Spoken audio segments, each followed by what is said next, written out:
नाज़रीन, Maharashtra assembly election का घमासान शुरू हो चुका है। तमामी सियासी पार्टियों की जानिब से अपने अपने उम्मीदवारों को मैदान में उतारने के लिए तैयारियां शुरू की जा चुकी है। कई उम्मीदवारों के नामों का ऐलान भी हो चुका है। लेकिन वहीं महाराष्ट्र की सियासत में आज से 10 साल पहले एक तारीखी भूचाल पैदा करने वाली पार्टी यानी मजलिस-ए-इत्तेहादुल मुस्लिमीन की जानिब से वैसे तो 15 दिन पहले पार्टी सुप्रीमो असद अवैसी ने एक प्रोग्राम और एक प्रेस कॉन्फ्रेंस के दौरान 5 उम्मीदवारों के नामों का ऐलान किया था, जिसमें साबिक रुकन पार्लियामेंट इम्तियाज़ जलील भी शामिल थे। लेकिन इस बात को वाज़ेह नहीं किया था कि इम्तियाज़ जलील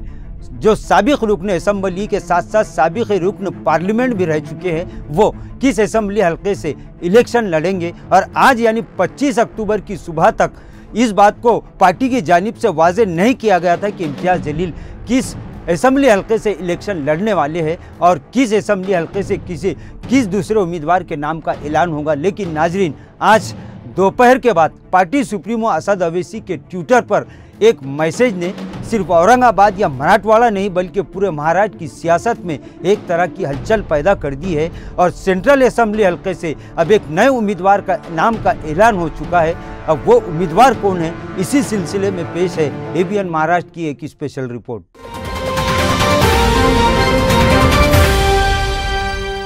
नाज़रीन, महाराष्ट्र असेंबली इलेक्शन 2024 के लिए मजलिस-ए-इत्तेहादुल मुस्लिमीन के सदर यानी पार्टी सुप्रीमो असद अवैसी ने 15 दिन पहले औरंगाबाद में एक प्रेस कॉन्फ्रेंस के दौरान अपने 5 उम्मीदवारों के नामों का ऐलान किया था, जिसमें साबिक रुकन पार्लियामेंट इम्तियाज़ जलील, मालेगांव से मुफ्ती इस्माइल, धुलिया से शाह फारूक, मुंबई से रईस लश्करिया और फारूक शाब्दी शामिल थे। लेकिन आपको याद होगा कि आज से 2 दिन पहले मुंबई पार्टी के सदर फैयाज अहमद खान फिर दोबारा मजलिस-ए-इत्तेहादुल मुस्लिमीन में शामिल हुए और रईस लश्करिया की जगह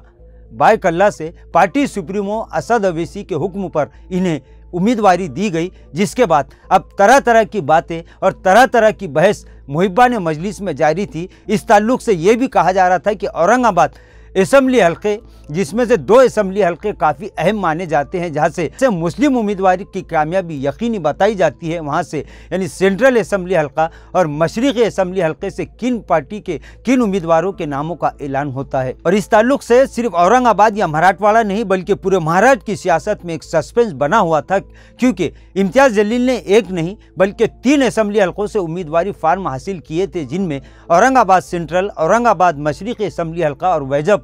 का असम्बली हल्का शामिल है। लेकिन औरंगाबाद और मराठवाड़ा के साथ साथ पूरे महाराष्ट्र के अवाम और मुहिब्बान मजलिस का ये जजमेंट था कि मजलिस-ए-इत्तेहादुल मुस्लिमीन, जिसने औरंगाबाद में अपने सियासी सफ़र का आगाज़ औरंगाबाद के सेंट्रल असम्बली हल्के से किया था, जहां पर एक नई तारीख रकम हुई थी। और इम्तियाज़ जलील, जिन्हें 2014 में असम्बली इलेक्शन के 15 दिन पहले आवाम नहीं जानती थी, जो इनके हल्का अहबाब थे वही जानते थे कि इम्तियाज़ जलील कौन है। लेकिन मजलिस-ए-इत्तेहादुल मुस्लिमीन पर अपना सब कुछ निछावर करके औरंगाबाद के मुसलमानों ने मिसाली इत्तेहाद का मुजाहरा किया और इम्तियाज़ जलील पहली मरतबा यहीं से रुकन असम्बली मुंतखब हुए। जिसके बाद नाज़रीन, पूरे महाराष्ट्र में मजलिस फार्म में आ गई और हैदराबाद से ज़्यादा मुहिब्बान मजलिस औरंगाबाद और महाराष्ट्र में दिखाई देने लगे थे। लेकिन आहिस्ता आहिस्ता पार्टी में अंदरूनी इख्तलाफात सर उभारते गए और गुज़िश्ता 2-4 दिन पहले आपने खुद देखा कि मजलिस-ए-इत्तेहादुल मुस्लिमीन के रियासती कारगुजार सदर ने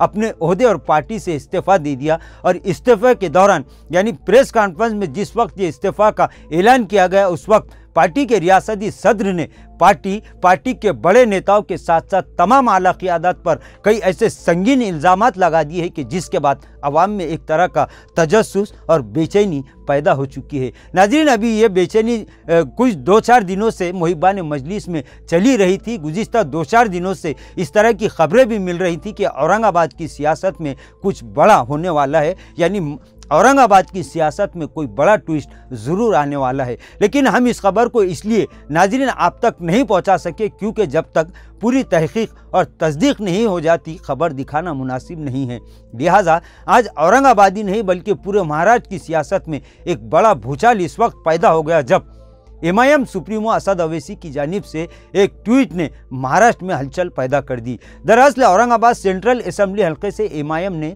नासिर सिद्दीकी को उम्मीदवारी देने का ऐलान कर दिया। नाज़रीन, अब सिर्फ औरंगाबाद या मराठवाड़ा नहीं बल्कि पूरे महाराष्ट्र के मुहिब्बान मजलिस के साथ साथ लाखों मुसलमान अब इम्तियाज़ जलील के साथ साथ पूरी पार्टी क़यादत और पार्टी सुप्रीमो असद अवैसी से ये सवाल कर रहे हैं कि सवाल सिर्फ एक ही है कि सेंट्रल असेंबली हल्के से इम्तियाज़ जलील इलेक्शन क्यों नहीं लड़ रहे हैं। नाजरीन, ये सवाल एक है, लेकिन इसी सवाल में 50 सवाल छुपे हुए हैं। अवाम का ये कहना है कि आखिर क्या वजह थी कि इम्तियाज़ जलील ने सेंट्रल असेंबली हल्के से इलेक्शन लड़ने की बजाय अब किसी और असेंबली हल्के को पसंद किया है। नाजरीन, अब ये बात के चर्चे भी चल रहे हैं और इस तरह के संकेत भी मिल रहे हैं कि जब पार्टी सुप्रीमो असद अवैसी ने सेंट्रल असेंबली हल्के से नासिर सिद्दीकी की उम्मीदवारी का ऐलान ट्विटर के जरिए कर दिया है, तो फिर क्या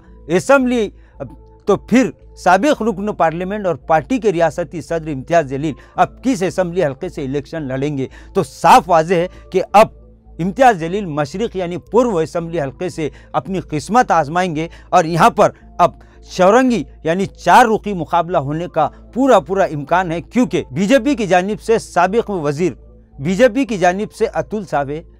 महाविकास अघाड़ी की जानिब से किसे उम्मीदवारी दी जाएगी वो एक उम्मीदवार, मजलिस की जानिब से फिर हो सकता है कि इम्तियाज़ जलील इस मरतबा यहाँ से किस्मत आजमाएंगे, जिसके बाद अब ये बात तो आप सभी समझ सकते हैं कि मुस्लिम वोटों का बंटवारा अब मशरिक़ी असेंबली हल्के के साथ साथ सेंट्रल असेंबली हल्के में भी